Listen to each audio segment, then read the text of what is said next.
Here's an update on the 280Z X Turbo. Finally got all the wheels put on.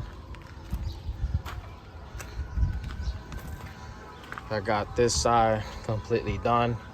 Obviously, I still need to sand a little bit more towards the corner right there and primer it, and then sand it again.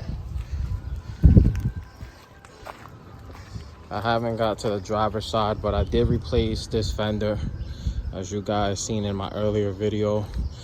The fender that it had wasn't bad, but just needed a little bit of body filler on this thing. But this fender from one of the cars I bought to part out was actually perfect.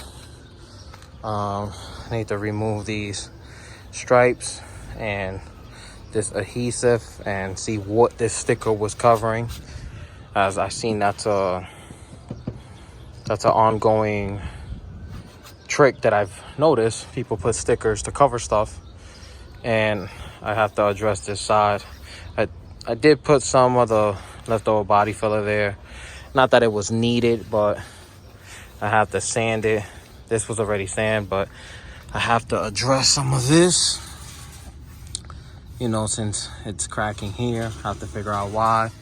And when I bought it, I guess that they were addressing what I think was that area. I never finished. Remove this light and kind of just, you know, jump in, get to it. The back is not rusted at all. I have to work on removing. It had the rear spoiler here, which I'm gonna put back on the car, but I have to remove all of the adhesive and double-sided tape. And yeah, take the T-tops off, sand everything. It's not in really bad condition, but I'm gonna get the car. Well, I got the car ready to take it to my garage and see how everything goes. It's gonna be my first time painting, and I have to address this right here. A couple of little dents here and there, but as you guys can see, this is some progress. Here guys, I got the car back to the shop. I started addressing some of the little dents in the rear passenger quarter panel. It wasn't bad here, but I guess the previous body work kind of had some cracks. So what I did, I sanded it all down. And I was just addressing some of the small dents.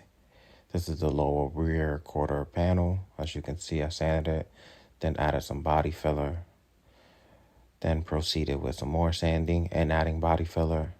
And this is how it looks once I primered it.